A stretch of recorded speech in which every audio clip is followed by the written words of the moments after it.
هذا العدد برعاية للابوغاتوار نوفو نورديسك.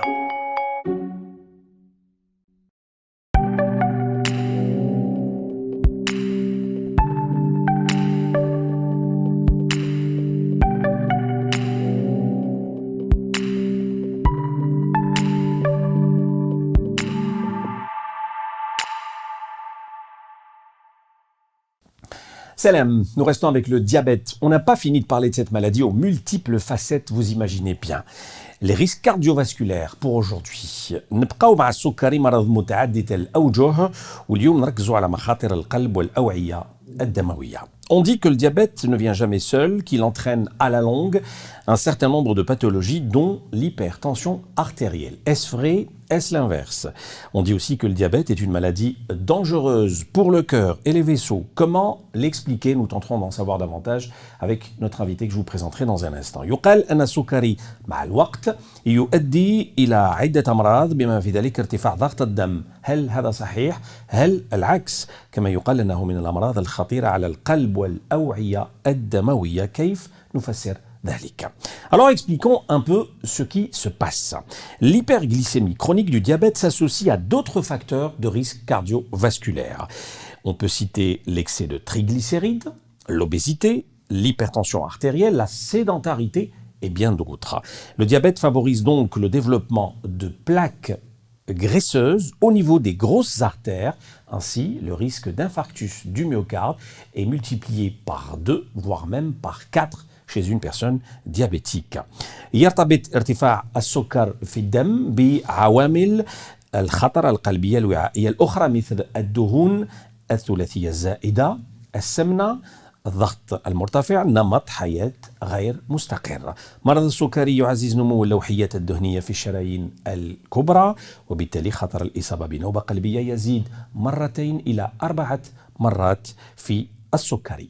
مرحبا بكم في حالتي هيلثي.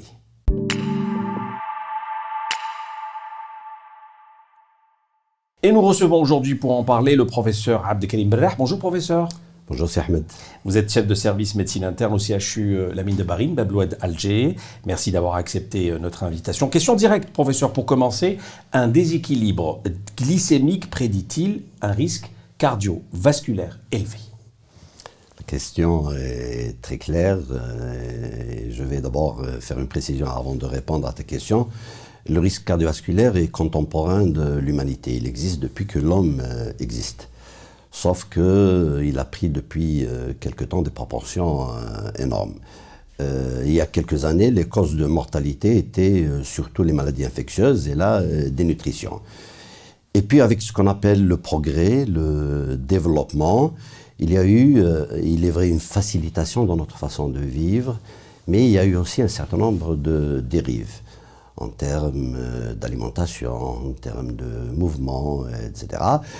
Si bien que actuellement, nous mangeons beaucoup plus de choses inutiles à très haute valeur énergétique et à très basse valeur nutritionnelle. On ne bouge pas. Le travailleur manuel mange moins que le fonctionnaire qui est dans son bureau devant son ordinateur sans bouger. Et puis on marche très peu, c'est plutôt la voiture ou le bus qui marche à notre place. Autant de choses qui ont fait que, actuellement, la cause première de la mortalité est la maladie cardiovasculaire ou sont les maladies cardiovasculaires. الخطر باش يكون الإنسان مصاب بمرض القلب ولا الأوعية الشرايين، هذا الخطر كاين منذ كون الإنسانية. في السنين اللي فاتت أسباب الوفيات كانت إما الأمراض المعدية إما سوء التغذية. وجاء التقدم والرقي والازدهار حقيقة حسنا في نمط المعيش الحياة نعم، بصح فيه انحرافات في نوعية الأكل تاعنا، نوعية التحرك إلى غير ذلك. مثلا نأكل ما لا ينفعنا وما لا نحتاجه، ما نمشيوش ما نتحركوش إلى غير ذلك. وهذا الأسباب جعلت حاليا أنه السبب الأول للوفيات هم مرض القلب والأوعية. السؤال مرض السكري هل يمد خطر كبير مرتفع ليكون مضاعفات أمراض القلب والأوعية؟ فيه جوابين. الجواب الأول مرض السكري ماهوش معلق بنمط بخطر مرتفع دائما، ولكن الإنسان اللي يكون مريض بمرض السكري نسبة خطر أمراض القلب والأوعية مرتفعة على الإنسان اللي ما عندوش هذا المرض. هذه أولا. ثانيا المرضى اللي عندهم مرض السكري ما همش في نفس المستوى من الخطورة. المستويات تاع الخطورة متعلقة ب عدة علامات أخرى، مثلا عنده مرض تاع القلب آنفا أو لا، عنده مرض الأوعية آنفا أو لا، هل يحمل عوامل أخرى لخطر القلب والأوعية. تكلمت على الضغط الدموي، ارتفاع الضغط الدموي، على السمنة، على الكوليسترول، على التدخين إلى غير ذلك. كي نشوفوا هذا الأمور كامل نجموا نحطوا مرض السكري في طابق من 3 أطباق تاع الخطر، أما يكون معتدل، أما يكون مرتفع ولا عالي، أما يكون مرتفع جدا أو عالي جدا. بصح مستحيل يكون ضعيف. Très bien. Quand on parle de risque cardiovasculaire, professeur, on pense à l'HTA, l'hypertension artérielle, يعني كيما نقولوا بالعامية la tension, DART. Est-ce que vous confirmez ou vous infirmez? Regardez, l'hypertension artérielle est fréquemment associée au diabète. Ils sont, pour ainsi dire, diabète et hypertension artérielle inséparables. Pour que nos amis qui nous regardent et qui nous écoutent comprennent clairement ce message, près de 70% des diabétiques sont hypertendus. Et donc... le chiffre en dit long. Oui, 70%. Voilà. Donc ça ne peut pas être le fruit du hasard. Quand on est diabétique, on a plus de risques, nettement plus de risques d'être hypertendu que lorsqu'on n'est pas diabétique. Et inversement, vice-versa. Quand on est hypertendu, on a plus de risques d'être diabétique que si on n'était pas hypertendu. Et dans certaines situations, cette association est pratiquement obligatoire, curieusement. Regardez, quand vous prenez un patient diabétique qui a une maladie rénale, qui a une néphropathie, donc disons, allez, pour que tout le monde comprenne, qui a de l'albumine, par exemple, dans les urines, il est hypertendu, jusqu'à preuve du contraire. Même si on ne trouve pas, si son médecin ne découvre pas l'hypertension artérielle, je lui dis, attention, vous êtes hypertendu. Parce qu'il y a un autre type d'hypertension artérielle qu'on appelle l'hypertension artérielle masquée qui ne s'affranchit pas, qu'on ne trouve pas au cabinet, mais plutôt à domicile lorsque on apprend à un patient à mesurer lui-même sa pression artérielle. Alors pourquoi on parle de ce couple hypertension artérielle et diabète? Parce que le diabète, comme on l'a vu, augmente le risque cardiovasculaire, l'hypertension artérielle augmente le risque cardiovasculaire, les deux la multiplie le risque cardiovasculaire. Les risques cardiovasculaires des deux ne sont pas additifs, on ne les additionne pas, on les multiplie. Donc, il faut faire attention, il faut dépister. Et puis, bonne nouvelle pour terminer, ce n'est pas une fatalité. On peut, quand on est diabétique, éviter d'être hypertendu ou retarder au maximum la survenue de l'hypertension artérielle et vice-versa pour... Alors, brièvement, professeur, expliquez-nous la différence entre l'atteinte des gros vaisseaux et des petits vaisseaux. Donc, تلف الأوعية الدموية الكبيرة والصغيرة. فهمها لنا ببساطة. Regardez, le diabète touche tous les vaisseaux, qu'ils soient petits, grands, géants, microscopiques. Pourquoi? Parce que tous ces vaisseaux baignent dans le sucre. Et pour mieux se faire comprendre, on divise les vaisseaux en 2 catégories, les gros et les petits. L'atteinte des petits vaisseaux va se faire à bas bruit et petit à petit. Elle va altérer la fonction de certains organes, comme l'œil, comme le rein par exemple, et elle expose à la fin à une diminution de la fonction de ces organes et à l'insuffisance de ces organes. C'est la cécité pour l'œil, c'est l'insuffisance rénale pour le rein. Par contre, l'atteinte des gros vaisseaux expose à des coups près, à un couteau, à une épée qui tombe sur la tête, à un accident. C'est l'accident vasculaire cérébral, c'est l'infarctus du myocarde. Donc c'est le risque de survenue d'un événement aigu qui ont un rapport avec l'atteinte des gros vaisseaux. Donc كيكونوا الأوعية مصابة كان فيه نوعين، الأوعية الضخمة والأوعية الصغيرة. الأوعية الصغيرة تهلك بعض les organes وتقلص كما الكلى كما العين، وتقلص من الخدمة تاعهم، وربما العين تؤدي إصابة العين تؤدي إلى العمي، وإصابة الكلى تؤدي إلى الانسفيزانس رينال، يحبسوا من العمل تاعهم. اما الاصابه تاع الاوعيه الكبيره تنجم تمد مضاعفه فورا، مثل نوبه قلبيه ولا جلطه دماغيه. Si on s'arrêtait sur le pied du diabétique, Qadam al-Sukkari, comment on peut le qualifier, surtout lorsqu'on parle de circulation sanguine au niveau du pied? Le pied diabétique est la complication, j'allais dire la plus dramatique, la plus connue, la plus médiatisée. Pourquoi? Parce que il y a deux risques. Il y a le risque de gangrène et le risque d'amputation. Donc il y a tout un mythe autour de ce pied diabétique. Alors le pied diabétique est dû à plusieurs facteurs. Il est dû d'abord à l'atteinte des vaisseaux, qu'ils soient gros ou petits. Il est dû à l'atteinte des nerfs aussi, la neuropathie diabétique. Il est dû aussi à l'implantation d'une surinfection bactérienne, etc., etc.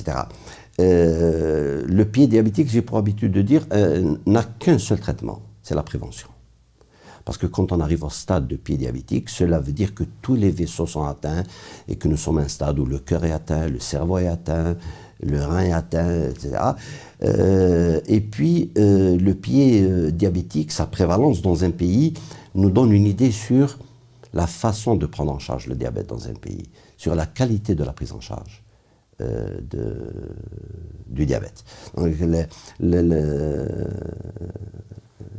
الرجل تاع قدم السكري كيكون لنا هي كارثه ومصيبه. المرضى يعانون واحد العنايه كبيره، والاسباب تاع هذا القدم السكري وانه الاوعيه مضطره تكون كبيره ولا صغيره، العروق كاين فيه عدوى كذلك، والناس الكل يعرفوا القدم السكري انه يخافوا من الغنغرينه، من التعنف والتعفن، ويخافوا يقصوا لهم رجلهم. القدم السكري عنده علاج واحد، الوقايه. Très bien. Professionnel de la santé, vous êtes professeur, vous incitez énormément sur le dépistage et le diagnostic. يعني الفحص والتشخيص، واش تقدر تقول لنا على هاد النقطتين الهامتين؟ Regardez, pour le dépistage et le diagnostic, il y a deux volets. Il faut d'abord dépister et diagnostiquer le diabète le plus précocement possible pour le prendre en charge de façon optimale. Et quand le diabète est là, il faut dépister et diagnostiquer les complications. Et c'est là où réside l'enjeu le plus important. Très tôt, et tout particulièrement dans le diabète de type 2, Noa Thani, il faut dépister les complications. Pourquoi? Parce que ces complications peuvent précéder la découverte du diabète. Il y a une règle qui n'est jamais contredite en diabétologie. C'est que quand on dépiste tôt, quand on prévient, quand on dépiste tôt et quand on traite tôt, on peut stopper. On met un stop, un panneau stop à toutes les complications et à toutes les lésions. Mieux encore, on peut faire reculer ce panneau. Donc on peut faire marche arrière. التشخيص المبكر والوقاية هم أساس عناية المرضى السكري، وخاصة باش نتفاوتوا باش المضاعفات. Très bien. نتكلموا على آفات الأوعية الدموية puisqu'on parle de l'importance du diagnostic professeur, diagnostic précoce. Pouvons-nous avoir des lésions vasculaires, j'ai envie de dire, au stade de pré-diabète? Voilà, eh bien, ouais, j'ai anticipé sur cette question en répondant déjà pour dire que le diabète, quand on le découvre, c'est qu'il y a eu une période de pré-diabète. Il y a une période qui le précède. Cette période a une certaine longueur, elle est un petit peu plus longue chez la femme que chez l'homme. Et durant cette période-là, les complications cardiovasculaires commencent par s'installer. Ça veut dire que quand on est au stade de prédiabète, on peut être victime de complications cardiovasculaires. D'accord. D'où l'importance de le dépister, de diagnostiquer au stade de prédiabète, pour 2 raisons. D'abord parce que quand on diagnostique le patient au stade de prédiabète, on peut éviter le passage au diabète. Ça, c'est possible. Rien qu'avec les mesures hygiéno-diététiques, avec le changement de style de vie, on peut éviter le passage au diabète. Et puis, surtout, et c'est ça, malheureusement, où on arrive difficilement à faire passer le message aux patients parce qu'ils ne comprennent pas, il faut rechercher systématiquement les complications cardiovasculaires à ce stade de prédiabète, alors que le diabète n'est pas encore installé. Il ne faut pas rassurer le patient pour lui dire non, ta glycémie n'est pas encore au niveau du diagnostic du diabète, donc non, pas de risque. À ce stade-là, il faut savoir dépister pour les stopper, voire même les faire régresser, les complications cardiovasculaires du diabète. Et du coup, je vous pose la question, un diabétique doit-il être suivi obligatoirement sur le plan cardiovasculaire? Obligatoirement, mais il faut nuancer. D'accord. Obligatoirement, le suivi cardiovasculaire est la clé de la réussite pour prendre en charge un diabète. Mais ce suivi peut être assuré par le médecin de famille, par le médecin traitant. Parce que c'est quoi un suivi cardiovasculaire? Prendre et mesurer la pression artérielle, c'est un suivi cardiovasculaire. Peser le malade, évaluer son poids, fait partie du suivi cardiovasculaire. Évaluer sa façon de manger, de bouger, ses activités, fait partie de la feuille de route du bilan cardiovasculaire. Et puis, on réalise systématiquement un examen simple qui est l'électrocardiogramme. Une fois par an, on peut passer la main au spécialiste pour lui faire un examen, comme l'échocardiographie. Arrive maintenant un moment où il faut savoir passer la main au cardiologue ou au spécialiste s'il y a une suspicion de maladie cardiaque coronaire sévère.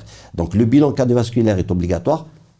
J'ajoute encore, le fait d'aller chez l'ophtalmo faire un fond d'œil fait partie du bilan cardiovasculaire. Parce que qu'est-ce qu'on regarde dans l'œil du diabétique? On regarde ses vaisseaux. Évaluer la fonction rénale fait partie du bilan cardiovasculaire. Donc vous voyez que le médecin de famille, tout particulièrement le médecin généraliste, a un rôle très important. C'est lui qui va assurer ce suivi cardiovasculaire et il passera la main au cardiologue, au néphrologue, lorsqu'il y a suspicion de il va un peu dispatcher le... Absolument. D'accord. Mais le bilan cardiovasculaire banal, de routine, est réalisable par le médecin traitant. Donc الفحص القلب والأوعية عند هذا المرضى يديروا الطبيب تاعهم الطبيب العام العائلي كي ياخذ لهم الضغط الدموي كي يوزنهم إلى غير ذلك كي يبعثهم عند الاختصاصي تاع أمراض العين باش يشوفوا الشريان والأوعيات تاع العين كي يشوف الالبومين في البول او يشوف الى غير ذلك. هذا هو الفحص تاع القلب وتاع الاوعيه. مره في العام لابد على المرضى يديروا ان الكتروكارديوغرام اللي يندار في اي عياده اي مستشفى او عند اي طبيب. ومره في العام ينجموا يديروا فحص بشغل بالتلفزه بالكوكارديوغرافي عند الاختصاصي. Les traitements, professeur, puisqu'il s'agit de deux maladies finalement, deux pathologies, qu'est-ce que vous pouvez nous dire là-dessus? العلاج في يومنا هذا؟ العلاج شوف عندنا بعض السنوات كان العلاج عنده هدف واحد نقلصوا من السكر، نسبة السكر في الدم بلا ما تكون عندنا إيجابية على القلب أو على الأوعية. منذ سنوات دركا فيه ثورة في العلاج تاع الطب. فيه أدوية اللي بحجرة تقيس هدفين، نقلصوا ونقصوا من نسبة d'une pierre deux coups. On fait baisser la glycémie, mais aussi on protège le cœur, le cerveau, les vaisseaux et le rein. Donc on diminue toutes les complications en rapport avec ces 4 situations que je viens de citer. Et cerise sur le gâteau, on diminue la mortalité. Donc nous disposons actuellement de médicaments extraordinaires qui ont révolutionné ou qui vont révolutionner, parce que malheureusement nous ne les avons pas encore, ou quand on les a, ils ne sont malheureusement pas remboursés par la sécurité sociale. Ces médicaments diminuent la glycémie et diminue le risque cardiovasculaire. D'accord. Dernière question avant de passer aux questions du grand public, puisqu'il y en a beaucoup. Peut-on parler d'impact d'inertie thérapeutique par rapport à des traitements, bien sûr, antidiabétiques et cardioprotecteurs. Regardez, l'inertie thérapeutique est un drame dans toutes les pathologies, mais dans le diabète encore plus. Pourquoi? Parce que d'abord, elle nous empêche d'aller de l'avant et d'atteindre les objectifs que nous sommes assignés et fixés. Elle augmente le risque de complications et c'est ce qu'on appelle une véritable perte de chance pour le malade. Ça, c'est le premier point. Le deuxième point, c'est que les torts sont partagés entre médecins et patients. Quand on parle d'inertie thérapeutique, il y a deux responsables. Il y a le patient et le médecin. C'est comme s'il y avait un accord tacite entre eux pour ne pas aller de l'avant, pour ne pas atteindre les objectifs, pour ne pas stopper, voire même faire régresser le risque de survenue de complications. Et cette inertie thérapeutique est malheureusement fréquente. Et il faut lutter contre l'inertie thérapeutique en aidant le patient et en formant le médecin, en se fixant des objectifs. Voilà une des rares pathologies où on dit que tout est centré sur le patient. Quand tout est centré sur le patient, il faut le faire travailler, il faut qu'il soit proactif, il faut qu'il soit actif, il ne faut pas qu'il soit passif. Et il faut, comme dans un match, se fixer des objectifs, il faut les atteindre. L'inertie thérapeutique, malheureusement, empêche tout ceci. Alors, pour les nouveaux médicaments, malheureusement, on ne peut pas parler d'inertie thérapeutique chez nous parce qu'ils ne sont pas disponibles. Mais l'inertie thérapeutique, c'est surtout pour les médicaments injectables parce qu'il y a toujours cette peur du risque d'hypoglycémie. Très bien, on en a quasiment fini. Il reste les questions du grand public. Réponse brève. Professeur Badar, si vous permettez. Alors, risque sur le Covid, bien sûr, question inévitable. C'est la question d'actualité, oui. C'est le thème du jour, de l'heure, et on en parle parce que manifestement ça a bouleversé nos vies. Alors il y a deux messages simples qui concernent la relation Covid et diabète. D'abord, le diabétique n'a pas plus de risque d'être contaminé qu'un non-diabétique. Donc, quand on est diabétique, on a le même risque de contamination qu'un non-diabétique. Par contre, quand un diabétique est contaminé, il y a nettement plus de risques qu'il développe des formes graves, des formes sévères, qu'il y ait un recours à la ventilation mécanique, qu'il y ait des décès. La bonne nouvelle, c'est que là aussi, comme pour le risque cardiovasculaire, les diabétiques ne sont pas logés à la même enseigne. Les diabétiques bien contrôlés, bien équilibrés, font nettement moins de formes graves, ont nettement moins recours à la ventilation et décèdent moins. Donc le message est le suivant, la meilleure façon de gagner la bataille du Covid pour les diabétiques, c'est un bon équilibre. On en a bien besoin, les bonnes nouvelles en ce moment, alors n'hésitez pas à nous en donner, professeur. Vous voyez que je suis en train de vous alimenter en bonnes nouvelles régulièrement. Alors, autre question, je suis diabétique depuis une quinzaine d'années, j'ai peur de devenir hypertendu, visiblement ce n'est pas encore le cas, à quelle fréquence dois-je surveiller ma tension ? Alors regardez, quand on est diabétique, le risque d'être hypertendu est grand. Je vous ai dit, 70% des diabétiques sont hypertendus. Ce n'est pas une fatalité. Donc on peut stopper. Donc déjà, le premier conseil que je donne à cette dame ou à ce monsieur, c'est d'avoir une hygiène de vie correcte, de perdre du poids, de bouger et surtout de bien contrôler son diabète. Le bon contrôle du diabète fait reculer la découverte ou l'implantation ou la survenue de l'hypertension artérielle de 5 à 10 ans. C'est bien de gagner 5 à 10 ans d'hypertension artérielle. Donc d'abord, l'hygiène de vie pour essayer de retarder au maximum. Il faut veiller à savoir qu'est-ce qui se passe au niveau du rein. S'il y a de l'albumine au niveau du rein, le risque est très grand. Et donc il y a maintenant des médicaments qui diminuent cette albumine, ce taux d'albumine, qui la font même régresser et qui donc éloignent le risque de survenue de l'hypertension artérielle. Quel est maintenant le rythme de contrôle de la pression artérielle chez un diabétique? Tous les 3 mois en moyenne, quand il va chez son médecin, parce que normalement il est censé être pris en charge et examiné tous les 3 mois. Chaque 3 mois, il faut mesurer la pression artérielle. Mais il y a un conseil que je donne et qui est peut-être le plus important, c'est que ne vous contentez pas de cette mesure chez le médecin. Apprenez à mesurer votre pression artérielle vous-même, l'automesure. Pourquoi? Parce que si les chiffres de la pression artérielle sont normaux au cabinet, vous êtes considéré comme non hypertendu. Par contre, si à la maison, lorsque vous faites des mesures et que ces chiffres sont élevés, vous avez une hypertension artérielle. Elle s'appelle, comme Zorro, c'est l'hypertension artérielle masquée. Et l'hypertension artérielle masquée est aussi dangereuse que l'hypertension artérielle que tout le monde connaît. Et puis en cabinet, il y a le syndrome de la bouse blanche. Absolument. Alors, risque cardiovasculaire plutôt type 1 ou type 2 comme diabète? Question régulièrement posée. Les deux. Le risque cardiovasculaire concerne les deux types de diabète. Sauf que d'un point de vue chronologique, les choses diffèrent.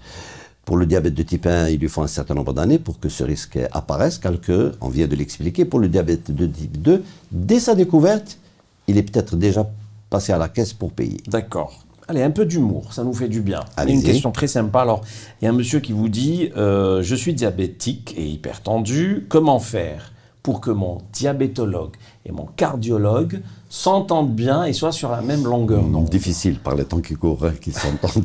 Ceci dit, je vais faire aussi dans l'humour. Regardez, le diabétologue a tout intérêt à avoir des notions de cardiologie. Et le cardiologue a tout intérêt à avoir des notions de diabétologie. Alors, je vais vous dire mieux. Le médecin de famille, le généraliste, celui qui est dans la maison des diabétiques, il a les deux compétences. Il a des notions de diabétologie et de cardiologie. Ceci n'empêche pas qu'il y ait des contacts et des échanges entre les deux, entre diabétologues et spécialistes du cœur et des vaisseaux. Toute dernière question pour les amateurs du sucré-salé, c'est pas la joie. C'est pas la joie, parce qu'on a habitué nos palais à ça. Et ça fait partie des plaisirs de la bouche. Mais le prophète, sallallahu alayhi wa sallam, vous avait averti qu'il fallait réduire, voire même éliminer les deux blancs. Ce sont ces deux blancs. Et donc, on a tout intérêt, même si on n'est pas diabétique, à les réduire. Ça nous permet, parce qu'on l'a vu dans certains pays, de réduire le risque de complications cardiovasculaires et de réduire la prévalence du diabète. Il y a moins de diabétiques et moins d'hypertendus et moins de maladies cardiovasculaires dans les pays, je ne vais pas les citer, qui ont réduit la consommation de sel et de sucre dans leur population. Donc pas de Bastella pour le professeur Pas de Bastella, sauf une fois par an. Une fois par an, on peut. Donc il faut savoir dans la vie avoir des fenêtres comme ça pour souffler. Merci beaucoup, professeur Abdelkarim Benrah. Je rappelle que vous êtes chef de service médecine interne au CHU Beblois d'Alger. Merci beaucoup. Toujours un plaisir, c'est Ahmed, de collaborer avec toi. Merci. شكرا لكم للمتابعة. نلقاوكم في الحصة القادمة اللي bien sûr aborder une autre question santé. Salam.